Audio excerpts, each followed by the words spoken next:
நண்பரே, இயேசு பாவமன்னிப்பு நிச்சயத்தை நமக்கு இலவசமாய் தர விரும்புகிறார்.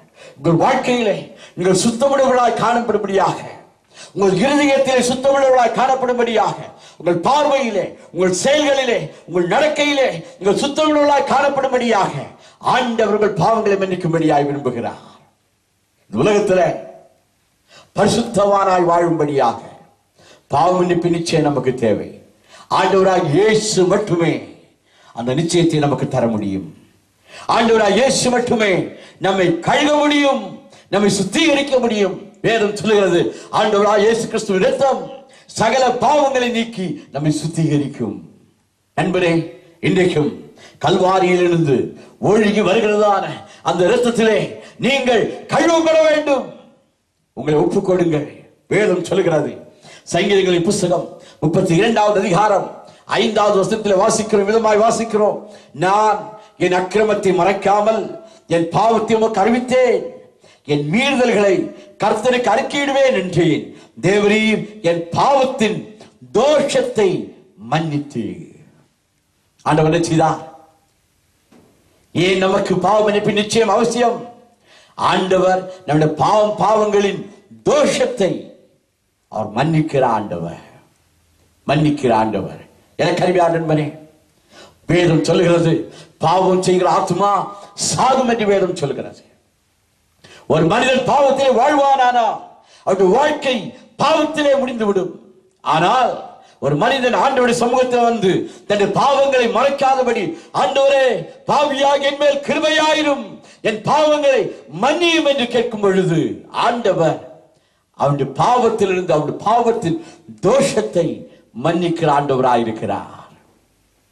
அதில் ஒரு விடுதலை தருகிற ஆண்டவராயிருக்கிறார். நண்பரே, நீங்கள் பாவத்திலே மறிக்க வேண்டியதில்லை. நீங்கள் பாவத்திலே மறிக்க வேண்டியதில்லை. பிசாசின் பிடியிலே நீங்கள் மறிக்க வேண்டியதில்லை. தேவன் நித்திய வாழ்வை உங்களுக்காக ஆயத்தம் பண்ணி வைத்திருக்கிறார். நித்திய வாழ்வு, நித்திய ஜீவன் அவர் இலவசமாக உங்களுக்கு தர விரும்புகிறார். இந்த காலை வேளையில நண்பனே, உங்களுடைய உள்ளத்தை நீ தேவனுக்கு நேராக திருத்துவாயாக, தேவனுக்கு நேராக திருப்புவாயாக. ஆண்டவர் உள்ளத்திலே இருக்கிற பாவத்தின் கரைகளை அவர் அகற்ற வல்லமை உள்ளவராயிருக்கிறார். நான் பிரசங்கிக்கிற ஆண்டவர் பாவத்தின் தோஷத்தை மன்னிக்கிறவர். பாவங்களினால் உண்டாகும் வியாதிகளையும், பாவங்களினால் உண்டாகும் உபத்திரவங்களையும் மாற்றக்கூடிய ஒரு ஆண்டவர். சங்கீதக்காரன் சொல்லுகிறார், தேவரீ என் பாவத்தின் தோஷத்தை மன்னித்தீ. நண்பரே, பாவ மன்னிப்பு நிச்சயம் நீங்கள் பெற்றுக் கொள்ள வேண்டும். வேதத்தில் வாசிக்கிறோம், மத்தேயு சுவிசேஷம் 6ஆம் அதிகாரம் 14வது வசனத்தில் வேதம் சொல்கிறது, மனுஷனுடைய தப்பிதங்களை நீங்கள் அவர்களுக்கு மன்னித்தால் உங்கள் பரமபிதா உங்களுக்கு மன்னிப்பார், உங்களுக்கு மன்னிப்பார். ஏன் பாவ மன்னிப்பு நிச்சயம் அவசியம்? வேதம் சொல்கிறது, மனுஷனுடைய தப்பிதங்களை நீங்கள் அவர்களுக்கு மன்னியாதிருந்தால் உங்கள் பிதா உங்கள் தப்பிதங்களையும் மன்னியாதிருப்பார். நம்முடைய வாழ்க்கையிலே பாவ மன்னிப்பு நிச்சயம் அவசியம், தேவை. மூன்றாவதாக வேதத்தில் வாசிக்கிறோம்,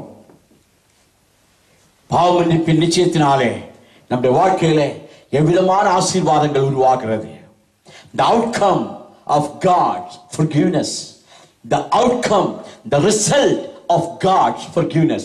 ஆண்டவர் ஒரு மனிதனை மன்னிக்கும் பொழுது அவருடைய வாழ்க்கையிலே ஏற்படுகிற விளைவுகள், அல்லாவிட்டால் வாழ்க்கையில் ஏற்படுகிற ஆசீர்வாதங்கள் உங்களுக்கு சொல்ல விரும்புகிறேன். வேதம் சொல்லுகிறது, 1 யோவான் 1ஆம் அதிகாரம் 9வது வசனத்திலே, நம்முடைய பாவங்களை நாம் அறிக்கையிட்டால் பாவங்களை நமக்கு மன்னித்து எல்லா அநியாயத்தை நீக்கி நம்மை சுத்திகரிப்பதற்கு அவர் உண்மையும் நீதியும் உள்ளவராயிருக்கிறார் என்று சொல்ல வருகிறேன். ஒரு மனிதன் தேவனிடத்திலே வந்து, ஆண்டவராகிய இயேசுவிடத்திலே வந்து தன்னுடைய பாவங்களை அறிக்கையிடுவான் என்றால் ஆண்டவர் அந்த பாவங்களை எல்லாம் மன்னித்து சுத்திகரிக்கிறார். அது மட்டுமல்ல, அவர் சொன்ன வார்த்தையை அந்த மனிதனுடைய வாழ்க்கையிலே நிறைவேற்றுகிறார் என்று நான் சொல்ல விரும்புகிறேன். பாவ மன்னிப்பு நிச்சயத்தை கொடுத்து ஆண்டவராகிய இயேசு கிறிஸ்து உண்மையும் நீதி உள்ள ஆண்டவர் என்று உங்கள் வாழ்க்கையிலே அறிந்து கொள்ளக்கூடிய ஒரு தருணத்தை நீங்கள் பெற்றுக் கொள்வீர்கள். நண்பர்களே, இந்த காலை வேளையிலே உங்கள் இருதயத்தை நீங்கள் தேவன் பக்கமாக திருப்பி பாருங்கள். நம்முடைய ஆண்டவர் வாக்குத்தத்தத்திலே உண்மையுள்ளவர். அவர் வாக்குத்தத்தம் பண்ணினார், என்னிடத்தில் வருகிறவனை நான் ஒருபோது புறம்பே தள்ளுவதில்லை. ஆண்டவரிடத்தில் யார் யாரெல்லாம் வந்தார்களோ அவர்கள் எல்லாம் ஆசீர்வாதம் பெற்று சென்றார்கள். தங்கள் வாழ்க்கையை திறந்து கொண்டு, ஆண்டவரே என்னை நீர் வழிநடத்தும், என்னை ஆசீர்வதியும், என்ற பாவங்களை எனக்கு மன்னியும் என்று யாரெல்லாம் ஆண்டவரிடத்திலே வந்தார்களோ அவர்கள் வாழ்க்கையெல்லாம் ஆசீர்வதிக்கப்பட்டது. நண்பரே, முதலாவதாக உங்கள் வாழ்க்கையிலே ஆண்டவர் யார் என்று நீங்கள் அறிந்து கொள்ளக்கூடிய ஒரு வாய்ப்பு இதனால் உங்களுக்கு உண்டாகிறது. அது மட்டுமல்ல, வேதம் சொல்லுகிறது, சங்கீதங்களின் புத்தகம் 32ஆம் அதிகாரம் 1வது வசனத்தில் வாசிக்கிறோம், எவனுடைய மீறுதல் மன்னிக்கப்பட்டதோ, எவனுடைய பாவம் மூடப்பட்டதோ அவன் பாக்கியவான், அவன் பாக்கியவான். நம்முடைய பாவங்களை நாம் அறிக்கையிடும் பொழுது ஆண்டவர் என்ன செய்கிறாராம்? நம்முடைய மீறுதல்கள், நம்முடைய பாவங்கள் யாவையும் ஆண்டவர் மன்னிக்கிறாராம். மன்னிக்கிறது மட்டுமல்ல, அவைகளை ஆண்டவர் மூடி போடுகிறாராம், மூடி போடுகிறாராம்.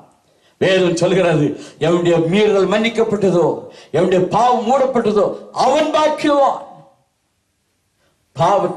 பாவத்திலிருந்து மன்னிப்பு பெற்ற ஒரு மனிதன், பாவங்களை ஆண்டவரால் மூடப்பட்ட ஒரு மனிதன் பாக்கியமான நிலையிலே அவன் வருகிறான்.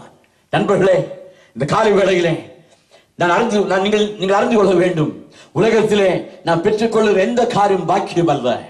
ஆனால் ஆண்டவர் நம்முடைய பாவங்களை மன்னிக்கிறாரோ அதுதான் பாக்கியம், அதுதான் பாக்கியம். உலகத்திலே நம்முடைய வாழ்க்கையிலே ஆண்டவர் பாவங்களை மன்னிக்கிறார் என்றால் நீங்களும் நானும் பாக்கியவான்கள் என்று நான் உங்களுக்கு சொல்ல விரும்புகிறேன். பாவங்கள் மன்னிக்கப்படுகிறதுனாலே நம்ம வாழ்க்கையிலே விளைவுகிறதா, வாழ்க்கையிலே ஏற்படுகிற விளைவுகள் ஒன்று, நாம் பாக்கியமான ஒரு நிலையிலே வந்து சேருகிறோம். அது மட்டுமல்ல, வேதத்திலே வாசிக்கும் பொழுது மீகா தீர்க்கதரிசியின் புத்தகம் 7ஆம் அதிகாரம் 19வது வசனத்தில் வேதம் சொல்லுகிறது, அவர் திரும்ப நம்மேல் இறங்குவார், நம்முடைய அக்கிரமங்களை அடக்கி நம்முடைய பாவங்களை எல்லாம் சமுத்திரத்தின் ஆழங்களில் போட்டு விடுவார். யோசித்து பாருங்கள், சமுத்திரத்தின் ஆழத்திலே ஒரு மனிதனும் திரும்பி போய் அவைகளை நமக்கு எடுத்துக்கொண்டு வராத அளவிற்கு நம்முடைய பாவங்களை மூடப்படுகிறோம். நம்முடைய பாவங்களை ஆண்டவர் மூடி போடுகிறாராம். எனக்கு அருமையானவர்களே, சங்கீதங்களின் புத்தகம் 103ஆம் அதிகாரம் 12வது வசனத்தில் வேதம் சொல்லுகிறது, மேற்குக்கும் கிழக்குக்கும் எவ்வளவு தூரமோ அவ்வளவு தூரமாய் அவர் நம்முடைய பாவங்களை நம்மை விட்டு விலக்கினார். மேற்குக்கும் கிழக்குக்கும் எவ்வளவு தூரமோ அவ்வளவு தூரமாய் அவர் நம்முடைய பாவங்களை நம்மை விட்டு விலக்கினார். நண்பர்களே, நீங்களும் நானும் சந்தோஷப்பட வேண்டிய ஒரு காரியம் உண்டு. நீங்களும் நானும் தேவனுடைய கருத்திலிருந்து மன்னிப்பை பெற்றுக் கொள்கிறோம். ஆனால் இந்த பாவங்களை நாம் பார்க்க முடியாத அளவிற்கு அவைகளை அவர் ஆண்டவர் தூரமாய் மாற்றி விடுகிறாராம், தூரமாய் நம்மை விட்டு விலக்குகிறாராம். எவ்வளவு மேன்மையான ஒரு அனுபவம் பாருங்கள். இந்த காலை வேளையில நான் உங்களுக்கு சொல்ல விரும்புகிறேன், கர்த்தருடைய மன்னிப்பை நீங்கள் பெற்றுக்கொள்ள வேண்டும். பாவத்திலிருந்து ஒரு விடுதலை நீங்கள் பெற்றுக்கொள்ள வேண்டும். ஒருவேளை இந்த காலை வேளை நீங்கள் கேட்கலாம், எப்படி என்ற வாழ்க்கையில் நான் பாவத்தில் விடுதலை பெற்றுக் கொள்ள முடியும்? எப்படி நீங்கள் சொல்லுகிற இந்த பாவ மன்னிப்பு நிச்சயத்தை நான் எவ்வளவாய் பெற்றுக்கொள்ள முடியும் என்று கேட்கலாம். நண்பரே, நான் உங்களுக்கு சொல்ல முடியாது விரும்புகிறேன், இயேசு கிறிஸ்துவை விசுவாசியுங்கள், அப்படி நீங்களும் உங்கள் குடும்பத்தாரும் ரட்சிக்கப்படுவீர்கள் என்று வேதம் சொல்கிறது. பாவத்திலிருந்து விடுதலை, வியாதியிலிருந்து விடுதலை, உங்களை வருத்துகிறதான எல்லா விதமான உபத்திரவங்களில் இருந்து விடுதலை தருகிறவர் ஆண்டவராகிய இயேசு கிறிஸ்து. அப்படிப்பட்ட ஒரு ஆண்டவர் தான் பிரசங்கிக்கிறேன். அவரிடத்தில் நீங்கள் வந்து, ஆண்டவரே என் பாவங்களை எனக்கு மன்னியும், என் மேல் கிருபையாயிரும், எனக்கு நித்திய ரட்சிப்பை எனக்கு தாரும் என்று நீங்கள் கேட்கும் பொழுது கர்த்தர் நிச்சயமாய் உங்களுக்கு தம்முடைய வல்லமை அனுப்பி உங்களை ஆண்டவர் மன்னித்து அவருடைய மன்னிப்பை உங்களுக்கு சொந்தமாய் தருவார், இலவசமாய் தருவார். நண்பரே, தேவ மன்னிப்பை பெற்றுக்கொள்ள நீங்கள் எதுவும் செலுத்த வேண்டிய அவசியம் இல்லை, கிரயம் எதுவும் செலுத்த வேண்டிய அவசியம் இல்லை. நீங்கள் செய்ய வேண்டியதெல்லாம் உங்கள் இருதயத்திலே இயேசுவை வரும்படியாக அழைப்பதுதான். ஆண்டவரே, என் உள்ளத்திலே வாரும், என் உள்ளத்திலே தங்கியிரும், என் பாவத்திலிருந்து நீர் எனக்கு விடுதலை தந்து மன்னிப்பை தந்து என்னை ஆசீர்வதியும் என்று கேட்கும் பொழுது அவர் உங்களுக்கு இலவசமாய் உங்களுக்கு தரும்படியாய் விரும்புகிறார். இயேசு கிறிஸ்து அவருக்கு வருகிற யாவருக்கும் நன்மையை செய்கிற ஆண்டவர். எனக்கு அருமையானவர்களே, நான் உங்களுக்கு சொன்னேன், இந்த பாவ மன்னிப்பு, தேவன் தருகிற பாவ மன்னிப்பு அவர் இலவசமாக உங்களுக்கு தரும்படியாய் விரும்புகிறார். இந்த காலை வேளையில நான் உங்களோடு ஜெபிக்கும்படியாய் விரும்புகிறேன். ஆண்டவர்கிட்ட காலை வேளையில உங்கள் வாழ்க்கையில இந்த பாவ மன்னிப்பின் நிச்சயத்தை உங்களுக்கு தந்து உங்களை நித்திய ராஜ்யத்திற்கு தகுதியுள்ளவர்களாய் மாற்றும்படியாய் கர்த்தர் விரும்புகிறார். ஜெபிப்போம்.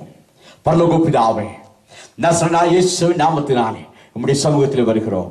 இந்த காலை வேளையில என்னுடைய வாழ்க்கையில பாவத்திலிருந்து விடுதலை தாரும் ஆண்டவரே. என்னுடைய வாழ்க்கையில பாவ மன்னிப்பு நிச்சயத்தை தாரும் என்று யாரெல்லாம் முன்னோக்கி ஜெபிக்கிறார்களோ அவர்கள் வாழ்க்கையில் இன்று கடந்து வருவீராக. ஆண்டவரை கர்த்தர் ரட்சகருமாய் ஏற்றுக்கொள்ள உடைய பிள்ளைகளுக்கு ஆண்டவரே பாவ மன்னிப்பு நிச்சயத்தை கொடுத்து நம்முடைய பிள்ளைகளை ஆசீர்வதித்து நித்திய ராஜ்யத்திற்கு அவர்களை ஆண்டவர் தகுதிப்படுத்தும்படியாய் நாங்கள் ஜெபிக்கிறோம். இந்த வார்த்தை கேட்டுக்கொண்டிருக்கிற ஒவ்வொருவருக்கும் தேவரே ஆசீர்வாதங்களை அனுப்பி அவர்களை வழிநடத்தும்படியாக நாங்கள் ஜெபிக்கிறோம். நீ செய்வதற்காக ஸ்தோத்திரம். ஒவ்வொரு மேலும் வல்லமையுள்ள கருத்தை வைத்து ஆசீர்வதியும் ஆண்டவரே, ஆசீர்வதியும். நீ செய்வதற்காக நன்றி செலுத்துகிறோம். நசரேயனாகிய இயேசுவின் நாமத்தில் ஜெபிக்கிறோம் நல்ல பிதாவே. ஆமென், ஆமென்.